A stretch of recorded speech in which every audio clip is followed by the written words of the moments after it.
got a little bit of kick. Yeah.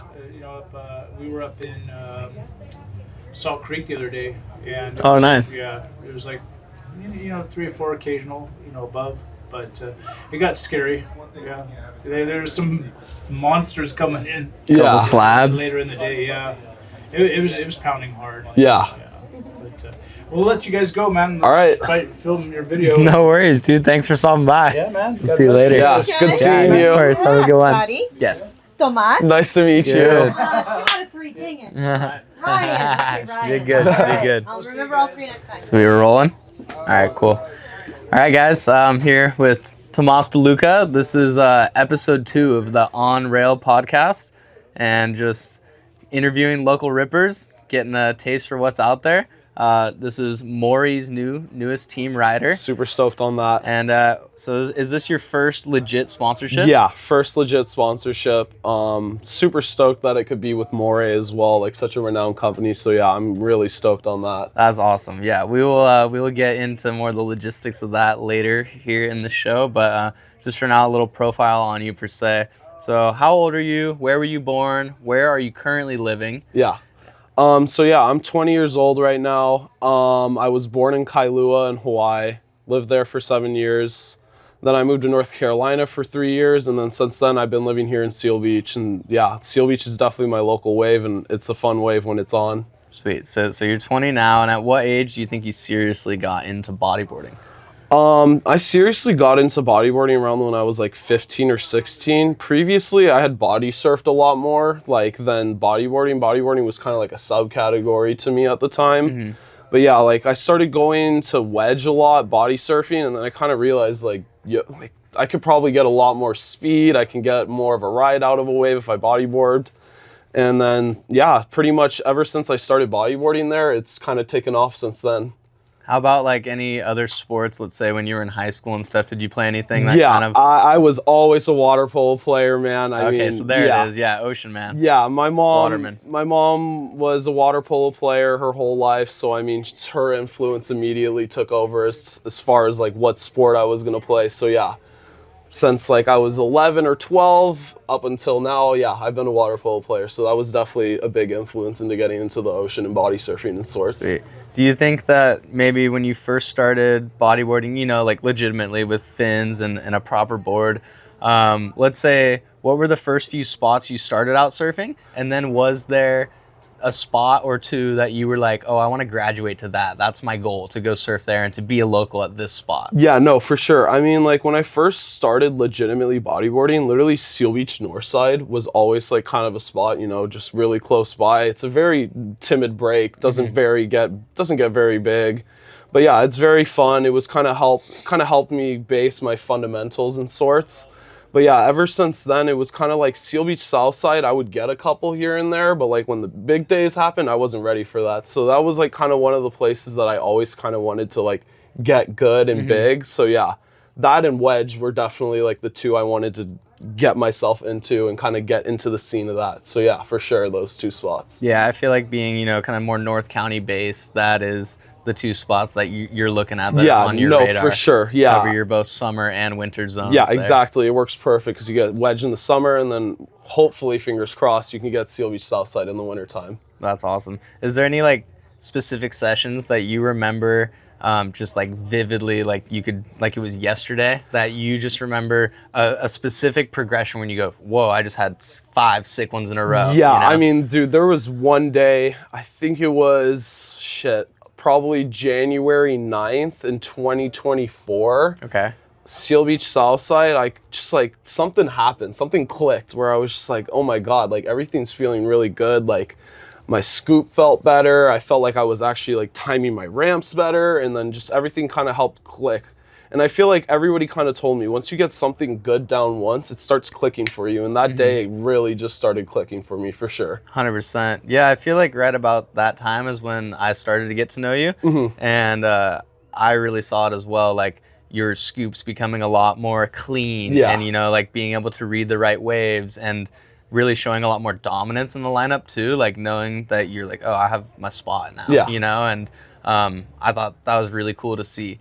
And especially like for me coming up here, like right, I'm not from here, from Yeah. Seal Beach or anything. Yeah, so I mean, it's like I'm an just hour like, drive for yeah, you. and so I'm just like hoping to get like waves, you know. So it's pretty cool to link up with you or like with Nate Simmons, some of the local crew. Like who are some of your main crew? Yeah, I mean, dude, Nate's always been one of my guys. You know, he's the best, man. He's such a ripper as well. So shout out to Nate. We've had so many fucking fun sessions together. You know, Karsten Jors, he's been with me for a long time and we've had some sick sessions. So he's always been there. Ethan Orr, Ethan's been a homie. He rips as well. So yeah, I mean, there's definitely like a little mainstay crew of guys in Newport area, but here in Seal Beach, there's really not too many bodyboarders, to be honest, to like link up with. But there's a lot of boys in Newport that are ripping right now. Yeah. So I guess to transit from that question, how about like mentors, role models, people that you think in your life, both in and out of the water, that kind of push you in that direction to want to go full on the bodyboard? Yeah, no, totally. I mean, dude, there's a lot of people that have like kind of advised me and have been like, look, if you like bodyboarding more than water polo, you got to just stick with that. And so that's kind of been the thing lately, has been like, I've kind of shifted from more of a water polo based mindset to a bodyboarding based mindset. So I'm going out a lot more, I'm going surfing a lot more, I'm bodyboarding. It's a lot better for me just mentally as well, because water polo is pretty like heavy mindseted on like, it's every day. You can't not practice, you have to stay in shape. Yeah. So yeah, a lot of my roommates from college, I had like a serious talk with them, you know, like right around the time when I was thinking about quitting water polo and just kind of basing myself off of bodyboarding. And they were like, look, you know, if you like bodyboarding more than water polo, you just got to stick with that. And I was like, you know what, you're right. So ever since then, yeah, it's been a blast. So yeah, like probably around like 2024 was when I stopped playing water polo and I was just like, all right, this is time to make a switch to bodyboarding. And how did that go with college? Did you end up finishing, or where'd you go? I'm still in college right now. Okay. I'm at Golden West right now. Sweet. So local college, it's a community college in Huntington Beach. Yeah, I am just getting my AA degree done, and then after that, Lord knows what's gonna happen. But yeah, fingers crossed I'll either transfer to a 4-year or figure out some sort of blue collar job. Okay, so that's more what you're geared towards. Yeah, I think for sure. Work with your hands. Yeah, right? yeah. Yeah, I think what me and Ryan talk about sometimes is there's two ways to make money, you know, either with your hands or with your brain. Yeah, exactly. And both of them equally respected. Yeah, know? no, for sure. That's cool. You're doing the right things, you know, getting all your studies in line. And Yeah. I mean, dude, I'm 23, so I can't talk, but you're only 20, right? So it's Yeah. funny. I really do feel like I'm a bit older than you. Yeah. And I'll tell you, yeah, you got the whole world ahead of you. So Yeah, there's a no lot of problems time there. left. Yeah, no, for sure. Because sometimes I feel like I'm running out of time, and we still got it. I think Yeah. once you hit 30, that's when you should start worrying if you don't have anything figured out. Yeah, you know? no, for you sure. don't have like a solid career plan. Yeah, or we got a anything, but lot of time left. until then, for sure. let's just boogie and let's travel. Yeah. So I guess that'll get into my next thing. Basically, I have some questions for you about, you know, maybe some previous travels you've had. I remember you did a trip down to Puerto Escondido, Yes, right? yeah, that was my only international trip I've done bodyboarding, and dude, it was insane. All right, so how about tell me like how long were you there? Who was your crew you went with, and what was your experience as it being your first international trip? Yeah, so I went with Nate Simmons and Karsten down there. We came as a crew of 3. We stayed for 6 nights. Yeah, so we got like around 5 sessions because we got to the airport probably like midday our first day, so it was pretty on shore. Okay. But yeah, I mean, dude, honestly, what a fucking wave. Like, it is such a trip how everybody there is so good at what they do as well. I mean, the first couple of days were pretty troubling and humbling, to be honest, because it's a difficult break. Yeah, and you went early season, right? Yeah, so it was definitely a little bit walled out compared to like videos I've seen of like a more late season day. But I mean, there were still definitely a lot of makeable ones. But yeah, I was definitely having some trouble there as to like figure out where I should be taking off, like where to draw my lines and stuff. But yeah, after a couple of days and kind of like watching the locals kind of ride it out, I kind of got a little bit of a grasp of how to like figure out Puerto. But yeah, it was a really fun time. Shout out to the locals as well. They were all really cool with us. told us when to go, and there was one afternoon session we got where they told us to come out. We had no clue it was going to be good in the afternoon, It so that rains, was really goes rad. offshore. Yeah. Yeah, so good. Yeah, I haven't been down there in a few years, so that's amazing to hear. You know, that the hospitality is being kept up, because it's a special place. No, yeah, for sure. And I'd love to go back sometime. We got to go sometime. Yeah, dude, that'd be so sick. Yeah, because it's not too expensive. We can make it happen. Yeah, it's a very budget-friendly trip compared to most bodyboarding trips, in my opinion. Did you guys go to Punta Colorado at all when you were there? So when we were there, honestly, it kind of seemed like it was a little bit too much energy in the water. Like that kind of like marsh or sewage, whatever it was kind of colliding with the ocean water, and you could kind of tell there was a little bit too much energy going on. Okay, It would just roll in way too much off those like 2 outside reefs. Just too much energy. Yeah, just too much energy. But I mean, if I could get that wave next time I go, that'd be a blessing, because yeah, that wave looks insane. I mean, it's so playful. Yeah, just the way it wedges up. Yeah. It's so cool. But definitely gotta watch out for crocodiles. No, yeah, for sure. I never saw any when I was there, but definitely they're there. Yeah, no, yeah. Yeah, at one of the contests, they do it every time, but I've been twice, and so both times they throw the winner's board into the lagoon. Yeah. And then everyone jumps in and chases after it. No way. And, dude, there's fucking crocodiles. Yeah, in there. yeah. I don't know. You can't see them, but they're around. I mean, that water's just too murky to even see them. It's so funny because people don't care, dude. They just jump in there after the board. And then the other thing is they carry the winner, and they throw the winner into the lagoon. That's crazy. And I remember with I think when Matias Diaz won one year, they carried him up, and they kind of were a little bit nice to him. They kind of threw him in and then grabbed him right away. Yeah. But I've heard of some other people getting tossed for sure. Or some other people knowing that they were gonna get tossed, so they were trying to run away. And getting chased after. Yeah, I wouldn't want to go in that water. That's for sure. Yeah. Crocodiles. Lord knows what's going on. Hepatitis A through Z. Sounds like Seal Beach water. Yeah, to me. exactly. How was the travel down there? Did you guys fly LAX or TJ? Yeah, we went from, we took the TJ airport, but yeah, we did the CBX from San Diego. Mellow, huh? Yeah, super easy. I mean, I honestly feel like that's the best way to do it, is to take CBX and just go straight to the TJ airport. Yeah.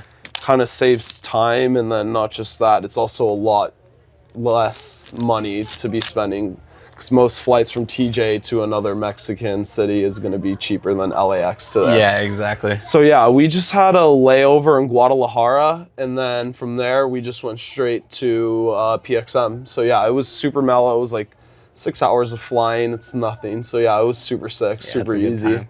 And you said you're going to Hawaii soon, right? This week? Yeah, I'm going to be going February 1st to the 15th, so I'm super stoked about that. So yeah. Is that for the comp window, or what is that? Just the free travel, to be honest. Yeah, I mean, honestly, I kind of lined it up in between all the comp dates, to be honest, because there is a qualifying series World WSL going on till the 9th of February. So that'll be at Pipe. So all of Pipe will pretty much be taken over from that comp. But I mean, there's so many spots already. I mean, you know. So from there, I mean, I'll probably get that little frame before the HBPC. And in between that WSL comp to maybe try and get a couple days at Pipe, but we'll see. Yeah, that'll be sick. What are your thoughts on competition? Do you have desire to go do a world tour event, or? Honestly, that'd be awesome. Yeah, it'd be a dream to go do that. I mean, it'd be just so rad to be able to meet so many cool people as well, so many rippers, just to see a whole nother level of talent. I mean, we've got people like Tanner that just astonish us over here. We're so lucky that he lives here. Yeah, and then we get to surf with him. So lucky. Yeah, so it's just you get so many high level bodyboarders in one spot. It's just amazing how you get to see just the way people eye different waves, different styles and sorts, and everybody kind of just rips in their own way, and it's so sick to see. So yeah, that'd be really sick to do. I mean, just competing in any of those comps would be super sick. I mean, the Moroccan comp looks super sick, and you can never go wrong with Fronton either. That'd be insane to compete in. That would be a really cool comp to do. Yeah, I think that's on my list. I'm not super big on competing. Yeah, it's not it's really not a in my need for book. me either as well, but if I had the opportunity to do it at such a cool wave like Fronton, it'd be really rad, especially the viewpoint of like being able to have the wave to yourself with only 3 other people out is like also really rad as well. Have you seen the Tanned Invitational? Yes. That wave looks yes. pretty mental. There's so many mental waves. I mean, Shark Island comp. I mean, that one would be insane as well because that wave is just next level. Yeah, see, those are the types of contests that I would want to do. I don't really care for World Tour events. Yeah, for the IBC but and all that. if you could like catch an invitation to one of those events, that's something that you pretty much drop everything and you're like, I'm going. Yeah, you know? for sure. And I mean, with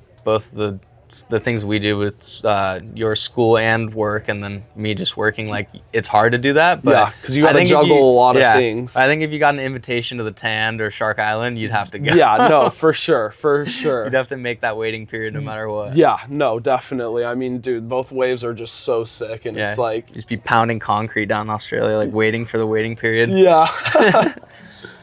Oh man. So what about where else do you want to go? Do you have like anything that's really on your bucket list, like top desire waves? I mean, man, honestly, if there was one place I'd want to go right now, it'd probably be Portugal, to be honest. I mean, there's just variety. So many. I mean, you were just there with the Costes camp with Luke. I mean, dude, there were so many fucking sick waves you guys scored. I mean, man, that it looks dreamy over there. You know, there's so many different like sick waves that you can get along the coast, like Super Tubos, Nazare on like a smaller day with those A-frames. It just, the list keeps on going on. Yeah, it's a really diverse place, and you can kind of get a really good different, I don't know, handful of wedges, reefs, beach breaks, all within an hour of each other, and it's just insane. Yeah. And you can kind of pick too. You go, oh, do you want to go surf a left reef right now, or do you want to go surf a right wedge? And they'll both be good at the same time. Like there'll be 6 different waves that are all pretty pumping at the same time. Yeah. And it kind of just gets down to what do you want to ride? Like what kind of maneuvers do you want to do? Yeah, you know? And then you so literally rad. just go from there. And I feel like that trip also is somewhat easy to get there. Yeah. Like you just fly LAX to New York, and you're boom, you're in Portugal. And I think I had seen it. There is one direct flight from LAX to Lisbon. Okay, no kidding. I think it's by TAP Air Portugal. Come on, TAP Air, give us a sponsor on this podcast. But that would be the way to go if you could get a direct flight. Yeah, and no, then for just sure. leave here at night. You just wake just cack up. out, and then if just waking up in Portugal, that'd be a dream right there. Exactly. Oh, all right. Well, that kind of covers the travel end of things. Yeah. So I guess another question for you is, you know, where do you see yourself in 5 years? So something, you know, a big deal is that Morey sponsorship. Mm-hmm. How do you feel that you're going to respond to that and like keep growing? You know, what's your plan with that? I mean, just as a whole, I mean, the Morey sponsorship's just huge for me especially, but I mean the shop as well. I mean, we do carry Moreys here as well. So I think it's great that we could probably expand our catalog over here at Alternative Surf as well with Morey. I think like in 5 years or so, like you said, I'd like to just be able to like spread Morey's product, you know? Like I want to see more people out there with the PLC Morey and stuff. So yeah, that was kind of like the whole idea between the collaboration between me and Morey was like kind of me to help put out their product more here in the US. Got it. So yeah. So what is their expectation of you as a rider? Yeah, their expectation as me as a rider is to, you know, stay consistent, you know, just make sure that you're collaborating on social media. They need at least a post or 2 a month. Just tagging the location and sorts is real easy. I mean, it's not that hard to post a wave or 2, you know. But yeah, it's just making sure that I have like a good attitude, spread positive vibes, make sure I'm spreading good word about Morey, which is pretty easy to do. And then yeah, just kind of just stay a good person, you know, just be good out in the lineup, kind of influence the younger people in a sense. So yeah, there's a bunch of things that go into it, but it's like, as long as you're a good person, you know, it's not too hard to be a part of it. Seems like you got a good head on your shoulders. Yeah. That's what matters. Oh man, I forget what I was gonna ask. Oh yeah, do you like the product? Oh, like, of course. I'd seen you riding them for a few months, Pierre's new board. Yeah, I love it. I mean, before that, I was riding his Pride model, the Answer, and I fucking loved that board. So the second I saw his Morey board came, we got 2 in the shop, and I was like, holy moly. Like, this is literally like the same exact template pretty much. Like, I will say like the rails are a little bit thicker, but that doesn't really make a difference for me. But I absolutely love the board. It's super sick. But yeah, I've enjoyed riding that board for the past couple of months for sure. Yeah. How about those fins too? Because I was stoked they came out with the Malaysian rubber. Really comfortable. Yeah, they're really comfortable. Yeah, I mean, pretty much they're like any other Malaysian rubber fin on the market. Really comfortable. Yeah, they're pretty much What's the stiffness like if you compare it to, let's say, an Ally, a limited edition, and like a hub fin? Like, I would say like they're like kind of the same feeling as a limited edition. Okay, just so like they're a little flimsy. bit. Yeah, definitely. But just like a little bit thinner. Like I feel like the limited editions are a little bit chunkier than the Churchills. I know what you mean. Yeah, because like sometimes I wear limited editions, and I put them on the other day, and I actually like felt the rubber at the front, and I was like, whoa, it is pretty thick. And it really pushes up. Where I think I've picked those ones up, as well as the gyral fins seem to be pretty like. No, yeah, the gyral fins are really comfortable as well. The Morey ones, yeah, I'll give them a try. Yeah, that'd be sick. All right, let's see, what else do I got here? We're kind of closing out. Let's see. Well, you got any shout outs, sponsors, thank yous, parents? I got them. First of all, shout out Dave Goodrich. Boss man. We love you, bro. Yeah, I mean, dude, he does so much for the community as a whole. He owns this shop. This shop means a lot to a lot of people. I mean, it's been a mainstay for 30 years for a lot of bodyboarders. So for Goody to pick up the shop in such a state that he was in at the time, it's just incredible to see that he was able to do all this. So yeah, it's been really awesome to be able to work at such a like cool company and have such a cool boss like Dave.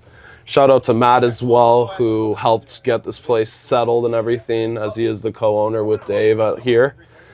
Yeah, I mean, I want to shout out all you boys. Thank you too for doing this. This is super sick.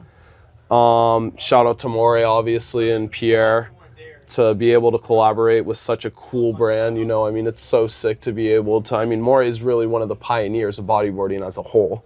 So to be able to collaborate with them is just like a blessing, to be honest. And yeah, shout out to Craig as well. Craig, shout out to you, man. Thank you for reaching out to PLC for me. That really means a lot. And then, yeah, thank you to my parents for being able to just get me to where I am now. So yeah, thank you guys.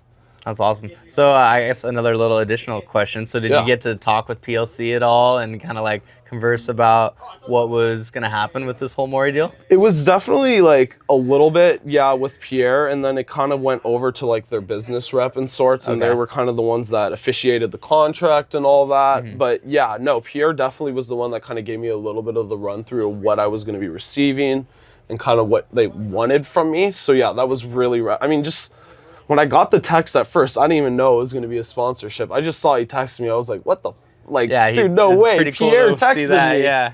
And then, I read it. Goody and Nate were in the shop. And yeah, it was super sick to be able to like read in front of Goody and Nate, who are like 2 of the people that support me the most in bodyboarding. So yeah, that was really heartwarming. So that was awesome. That's great. Well, dude, it looks like you got a really bright future here, like especially with this new deal, and I'm just so stoked to be able to come up here, talk to you, and we get to keep surfing together. So that'll close it out for the second episode of the On Rail podcast with Thomas DeLuca. Yep. All right, guys, thanks for watching. Take care. Phew.